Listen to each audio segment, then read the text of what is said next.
ان کے لب رنگی کی نچھاور تھی کہ جس نے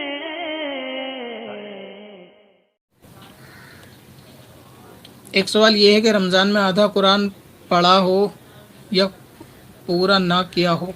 یعنی آدھے سے زیادہ پڑھا ہو پورا نہ کیا ہو، تو کیا کسی شخص کو بخش سکتے ہیں؟ اصل میں رمضان تو ابھی ہے نہیں، لیکن سوال امپورٹنٹ ہے۔ سائل نے یہ پوچھا ہے کہ جو قرآن پاک ہم مکمل کرتے ہیں، رمضان میں شروع کرتے ہیں، وہ رمضان میں مکمل نہیں ہو پاتا اور آدھا رہ جاتا ہے، تو کیا یہ کچھ پارے ہی شروع کرتے ہیں اور پھر بعد میں اس کو مکمل نہیں کر پاتے، تو کیا ایسی صورت میں اس قرآن پاک کو کسی کو بخشا جا سکتا ہے؟ جی ہاں، ایسا قرآن پاک جتنے پارے پڑھے گئے ہوں اتنے پارے بخشے جا سکتے ہیں۔ غالباً میں نے اس کے بارے میں ویڈیو بنا رکھی ہے، آپ ایک مرتبہ رمضان اور روزے کی پلے لسٹ دیکھیں تو اس میں قرآن پاک کو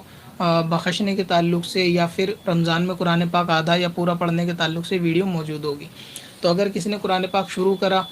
اگزامپل کے طور پہ 10 پارے کرے اور رمضان میں پورا نہیں کر پایا، تو اس قرآن کو رمضان کے بعد آگے بھی جو ہے وہ پڑھا جا سکتا ہے، وہیں سے اس کو آگے شروع کیا جا سکتا ہے، اور چاہے کہ رمضان ہی میں پڑھنے کا ثواب زیادہ ہے تو ان پاروں کو پہلے بخش دے تو صرف 10 پاروں کا ایصال ثواب کر سکتا ہے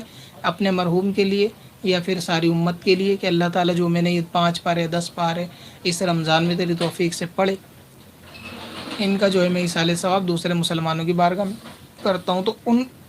پاروں کا بھی جو ہے وہ ایصال ثواب کیا جا سکتا ہے۔ مطلب یہ کہ اگر آپ نے ایک پارہ بھی پڑھا ہے تو اس کو ایصال ثواب کیا جا سکتا ہے، اس میں کوئی حرج نہیں ہے۔ اور یہ خیال کہ جب تک قرآن پاک مکمل نہیں ہوگا اس کا ایصال ثواب نہیں کیا جا سکتا، یہ غلط ہے۔ قرآن پاک مکمل نہ ہو تب بھی اس کا ایصال ثواب کیا جا سکتا ہے۔ پتھر میں حسن لالے پرنوار